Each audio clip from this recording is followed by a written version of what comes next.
Tere hommikust kõik inimesed, kes te olete tulnud meid kuulama, vaatama ja aitäh Valdole selle suurepärase sissejuhatuse eest. See paneb mulle ekstra surve tõepoolest rääkida, et mis asi on IPCC algatuseks, rahvusvaheline valitsustevaheline kliimapaneel ja veelgi enam, et sel korral on mul privileeg rääkida siis sellest, mida viimane selle paneeli sünteesiraport meile laua peale on toonud. Natukene ajaloost ka.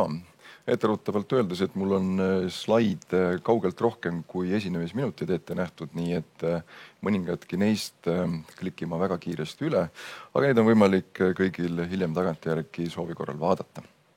Ja selle pildi peal on siis toodud kliimapaneeli erinevad hindamisperioodid. Oleme siis tänasel päeval 6. hindamisperioodis, mis nüüd ja sel aastal on siis lõppemas. See teekond on olnud pikk ja põhjalik ja juba ette rutates, mis olid siis põhisõnumid, võib väga selgesti öelda, et alates seal 90-ndates, kus paneel üsnagi ettevaatlikult avaldas mõtteid selle osas, et milline võib olla inimese roll kliimamuutuste põhjendamises, siis üsna lühikese ajaga oleme teadmispõhiselt jõudnud sinna, et inimese roll meie kliimamuutuses, kliima soojenemises on absoluutselt määrav. Võib-olla veel sellest kliimapaneelist, et mis on oluline kindlasti teada ja mida me ikkagi rõhutame, et see paneel iseenesest on teadaolevalt kõige sõltumatum kogu üldse, mis teaduspõhiselt kliimaküsimustest räägib.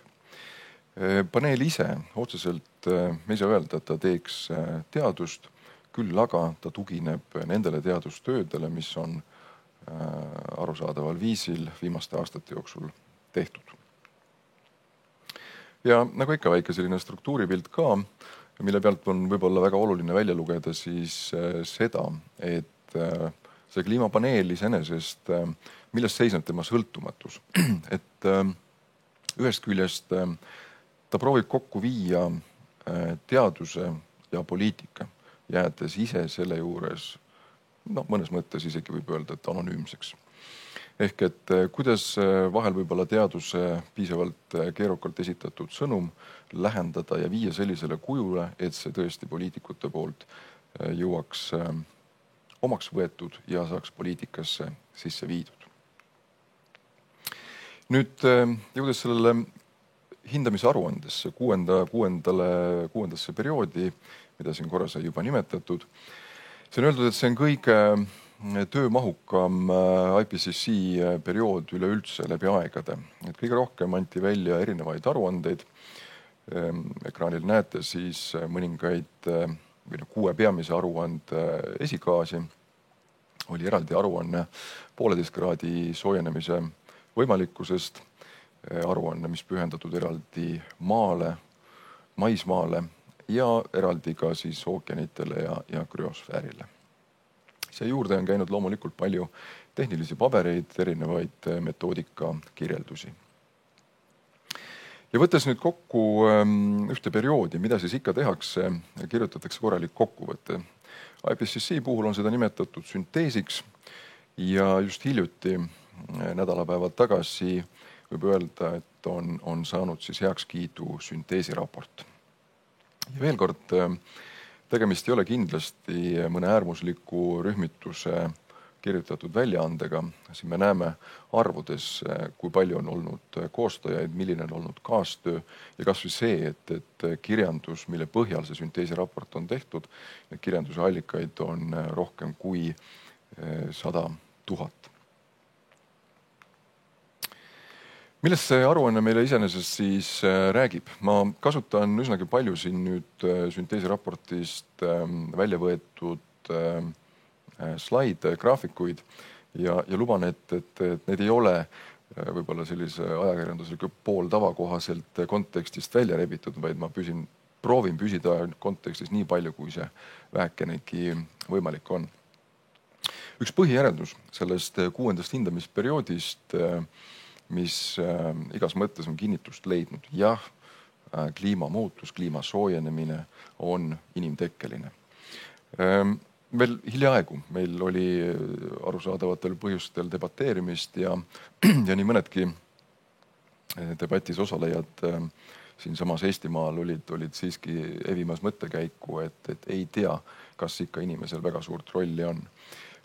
Võin kinnitada, olles osalenud nendes aruteludes, et põhimõtteliselt kõik maailma riigid, sealhulgas ka suurimad fossiilkütuste tootjad on tänases päevas üksmeelses arusaamises.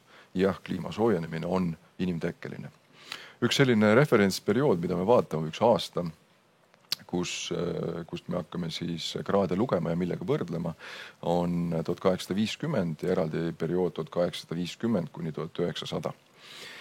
Ja kuni siis tänase päevani või täpsemalt selle sünteesiraporti puhul siis ennekõike aastani 2020, kus me võime siis öelda, et põhimõtteliselt kliima on globaalses pildis soojenenud 1,1 kraadi. Parempoolsel paneelil on siis välja toodud peamised tegurid, peamised allikad. Loomulikult palju on küsitud, et huvitav, kas siis loodus nagu ei omagi mingit mõju. Otse loomulikult omab. Mis on kliima puhul hästi oluline, et põhjapanevaid järeldusi kindlasti mitte ei saa teha üksikute aastate pealt. Tuleb vaadata pikemaid perioode ja pikemate perioodide lõikes on ilmselgelt tuvastatav, et looduslikud protsessid mõnes mõttes taandavad üksteist. Ehk et on aastad väga, väga erinevad. Siin ka natukene siis põhikomponentidest, millest räägitakse: süsinikdioksiid, metaan, ennekõike siis lämmastikdioksiid, mis on pildilt muidugi oluline märgata, et mõni joon on esitatud siis skaalal osakest miljoni kohta, teine osakest miljardi kohta, nii et seda peab siin kindlasti tähele panema. Aga süsinikdioksiid on selles mõttes kindlasti suurim mängija selles mängus ja sageli, mida kasutatakse, on siis CO2 ekvivalenti ehk et teised kliima soojenemist põhjustavad gaasid sageli taandatakse CO2 ekvivalendile. Nüüd üks joonis, mille pealt on siis oluline välja lugeda täpsemalt mida, et kus see kõik tekib. Ja alumine osa sellest graafikust ütleb ilmselgelt, et fossiilsed kütused ja nende kasutamine. Tõsi, Eestis palju räägitud lood seoses maakasutuse muutuse ja ka metsandusega omavad siin oma osa, aga olgu ka selle pildi juures öeldud, et võib-olla kui siin on väga pikalt arutatud, et kui hästi ikkagi Eestis teatakse, palju on meil metsa ja kuidas meil maad kasutatakse ja kuidas on süsiniku emissioonid, siis ma arvan, et me teame seda päris hästi. Ent samas loomulikult globaalselt ja ka selle raporti valguses on tunnistatud ja tunnistatud fakti, et see on selline sektor, kus määramatus on tänase päevani kõige suurem. Et see ei ole ainult Eesti eripära. Tõsi, nüüd sellest fossiilkütuste puhul, et mis on oluline selle puhul kindlasti arvesse võtta, et ega see ei ole ainult nüüd siis tanklast saadav kütus, mis autopaaki läheb. Et mis iganes teiste toodete, teenuste tootmiseks ju sageli kasutatakse neid samu kütuseid ja sageli ka selles raportis on nad erineval moel avaldatud. Ja kui me võtame nüüd siis sektorite kaupa, siis peaasjalikult energeetika ja tööstus on see, kus peamine osa kasvuhoonegaaside heitkogusest tuleb. Võime öelda, et ajas on heitmete kasvu või heitmete suurenemise kiirus üha kasvanud. Samas võime öelda, et sellesse perioodi jääb positiivsed näited, kus me võime öelda, et energeetikas tööstuses on heitmete kasv natukene pidurdunud. Samas transpordis on jällegi samasugune suur osakaal. Hinnatakse, et 15% kõikidest kasvuhoonegaasi heitkogustest üldse ja see kasvab selles kiiruses, nagu ta kasvanud on. Ja mis omakorda jälle tekitabki palju küsimusi, et mida meie saame teha ja kas me üldse saame teha. Et see on selline tavapärane retoorika, et mida teil siis tegelikult oli vaja, et kas teil oli vaja autot, mis enamus aega seisaks garaažis või teil oli vaja mobiilsusteenust või kas te üldse mõtlete, et kas see sõit, mis te nüüd tahtsite teha, kas oli see üleüldse vajalik. Veel, et regioonide kaupa, kus meil siis heitkogused peaasjalikult pärinevad. Üsna ilmekas pilt, vähemalt minu arvates on siis välja toodud siin nii inimeste arv konkreetses regioonis, mis elab, kui siis kasvuhoonegaaside heitkogused inimese kohta. Mis on ka tuvastatud, et üldiselt väga suure üldistusega öeldes jõukamad piirkonnad üldiselt emiteerivad ka rohkem. Teisest küljest võib põhimõtteliselt hakata ütlema, et teised piirkonnad sageli kompenseerivad oma suure elanikkonna arvuga, jutumärkides siis kompenseerivad, ehk et emissioonid ilmselgelt näitavad kasvutrendi. Ja siin nüüd siis maailma regioonide kaupa jutu kinnituseks, et vaatame sealt põhjast X-telje pealt on Aasia, Põhja-Ameerika ja sealt nii edasi. Nüüd Euroopa, sageli on esitatud ka küsimused, et miks me siin Euroopas nii palju peaksime pingutama. Käega löömine oleks see kõige halvem asi, mida me üleüldse teha võiksime. Ja olgu ta veel kord ka öeldud, et ega siis kliima, ega see ei ole ainult ju soojenemine. Et selles mõttes me oleme nüüd harjunud rääkima paljudest kriisidest, meil on kobarkriisid, meil on kobarkäkid, et keskkonna kliimaküsimustes on tegelikult samasugune kolmikkriis, et me saame rääkida koos teiste eluvaldkondadega, et ühest küljest meil on kliimaenergiakriis, siis on meil pahad lood bioloogilise mitmekesisusega, ka Madis Kallase viidatud liikide hävimine, mis päeva lõpuks avaldub meie enda inimeste jaoks väga halvas elukeskkonnas, ja on materjali kasutus ehk et ringmajandus. Seesama, kuhu tarvitatakse väga palju fossiilseid kütuseid, ikka selle jaoks, et me saaksime tarbida. Küsimus on, et kas on see alati vajalik? Ja siin ka üks oluline näitaja võib-olla kinnituseks, et kus on maailma rikkus ja kuidas see avaldub siis saasteainete heitkogustes.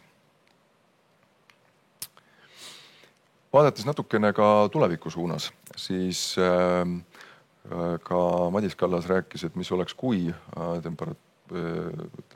soojenemine piirduks 2-kraadise soojenemisega.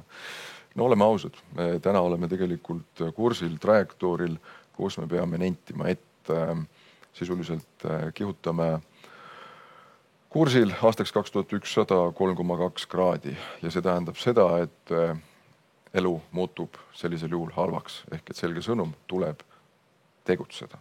Mitte ainult rääkida, tegutseda.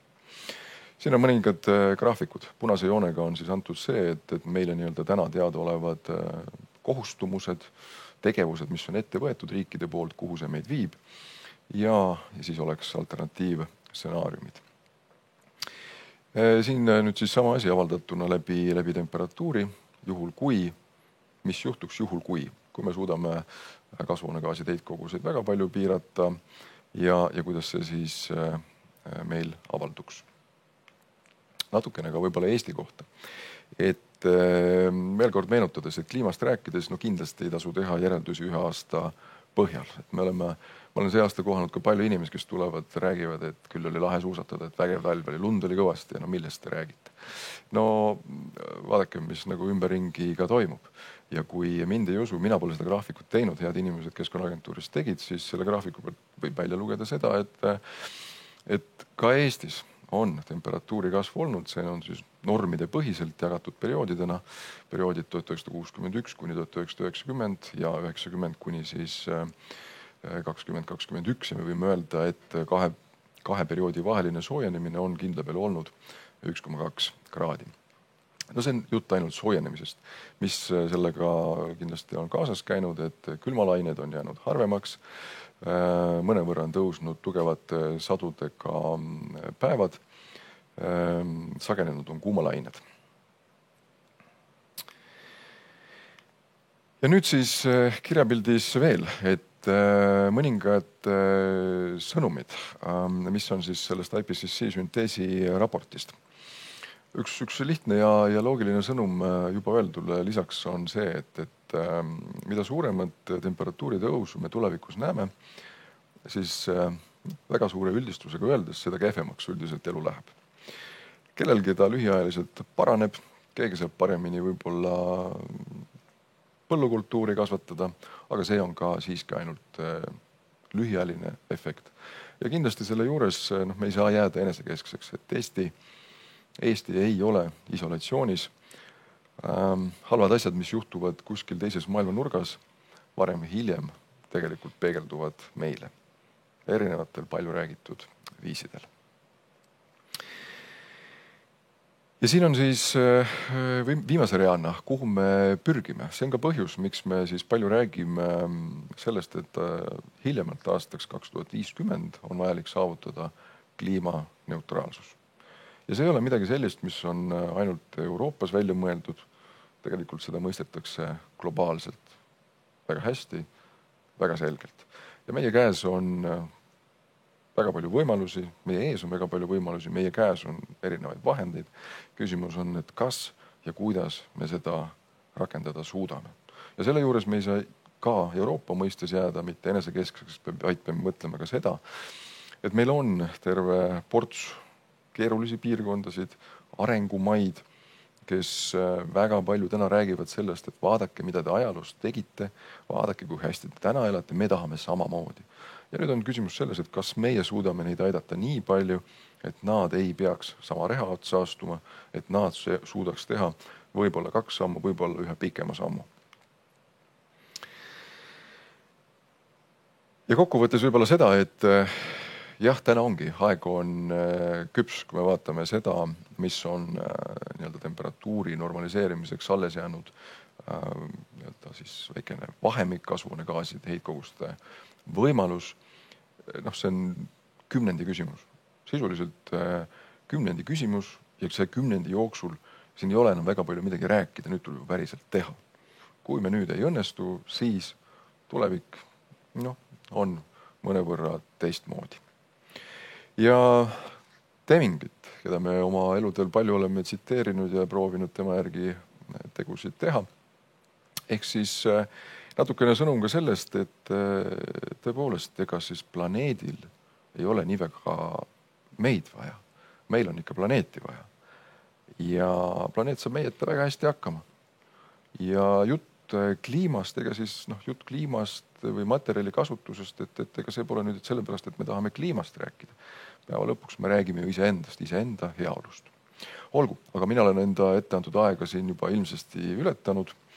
Aitäh ja näen, et Valdo trükib labane. Ja, tegelikult on mõned küsimused, et väga huvitav kuulamine. Ole hea selgita, kas selles IPCC töös ja raportites on kasutatud ka eestlaste või Eesti panust sisendit teadlaste uurimistulemusi? Ma arvan, et meil on tuppa tulemas Eesti väga eesrindlikke teadlasi, kes saavad ise valgustada, kuidas nende tööd on kasutatud. Küsimused juhtuvad elus korduma. Minu käest on tegelikult viimastel päevadel seda küsimust küsitud ja ma olen vastanud, et nagu seal oli viidatud, et üle 100 000 kirjandusallika ja pean tunnistama mõneti häbi tundes, et ma ei ole kõiki neid allikaid ise läbi töötanud ja uurinud, kes on olnud autorid. Kuid mind on juba teel siia korrigeeritud selles mõttes, et jah, ka Eesti teadlaste töid olla kasutatud. Selles sünteesi raportis minu teada küll see 93 autorit, kes olid nende seas otseselt eestlasi, selle konkreetse raporti tegemisel ei olnud. Selgita palun natukene seda tausta, et IPCC raportid on tulnud niimoodi väikese vahega, erinevas suunas, erineva fookusega. Kas need on valitsustele kuidagi soovituslikud või ka annavad mingisuguse kohustuse või mingisuguse ülesande, et mida täita? Ja, see on esimene vastuse variant on kõige õigem. Ehk et kuidas siis öeldakse võõramaa keeles, et policy relevant, not policy prescriptive. Ehk siis teisisõnu, et selle raportiga ja selle paneeli tööga soovitakse avada silmi. Pakutakse ka võimalikke alternatiive, võimalikke lahendusi, aga need iseenesest ei ole poliitikat ette kirjutavad. Ehk siis tänagi, nagu praegune keskkonnaminister ütleski, hea meel kuulda, et koalitsiooni pannakse kokku. Kliima ja keskkonna küsimused tundub, et ei ole kuhugi kadunud. Ma loodan, et need võimenduvad veelgi. Ja nende valguses on võimalik sellest raportist poliitikutel saada tuge, et teha siis otsused, kuhu me läheme, kui kiiresti ja milline meie tulevik siis parasjagu peaks olema. Ja võtame viimase küsimuse, mis on esitatud Facebookis. Kas Eesti väikesele panusele üldse on mingisugust mõju globaalses mõttes? Kas me pingutused on seda väärt või peaks need suured pingutused tegema kusagil suurriikides, kus on kapatsiteete natuke rohkem kui meil? No see ongi, et väikene Eesti hakkab mõtlema, et äkki meie panusel ei ole mõtet ja siis meist suuruselt järgmine mõtleb, et aga mis minulgi siin on teha. Ja siis lõpuks me siis vaatamegi nüüd hiljaaegu siin, eks ole, et mõni Euroopa suurim riik, küll natuke teistel põhjustel, võib-olla kõik oli justkui kokku lepitud, hakkas vaidlema selle palju räägitud 20-35 sõiduautode tohib müüa, ei tohi küsimuse üle, et niimoodi me jõuamegi sinna, siis me saame palju arutleda, siis me saame teha töögrupi ja siis ongi elu halvaks ära läinud. Et loomulikult on ka Eestis võimalik väga palju ära teha, et üks asi on see, et näidata, et see on võimalik olla iseenesest eeskujuks ja teine asi, näiteks minagi tänaselgi hommikul nagu siiralt naudin seda, et oli võimalik autoga mitte sõita, oli võimalik kasutada ühistransport ja ma olingi siin ja kõik on väga hästi. Ehk et see minu üksikisiku indiviidi mõju on see marginaalne, aga võib-olla see nagu näitab ka kellelegi teisele teed ja vähemalt ma ise seda naudin, nii et loomulikult on Eestil võimalus. Suured tänud selle isikliku ja kogu Keskkonnaagentuuri antava eeskuju eest, et asi ongi mõtlemises ja väikestes valikutes, mis lõpuks moodustavad suure pöörde. Suured tänud selle sissevaate eest ja läheme edasi natukene sügavama sissevaatega samasse kliimaraportisse. IPCC AR6 ehk siis kliimateadlaste edusammudest tuleb õige pea rääkima Tartu Ülikooli kliimafüüsika kaasprofessor Velle Toll. Me oleme ajastul, kus meil on äärmiselt palju andmeid, teadmisi ja nüüd on järgmine küsimus, mida me nende andmetega peale hakkame, kas me saame sealt õiged järeldused kätte või mis takistused meil sel teekonnal on. Ja õige pea Velle Toll.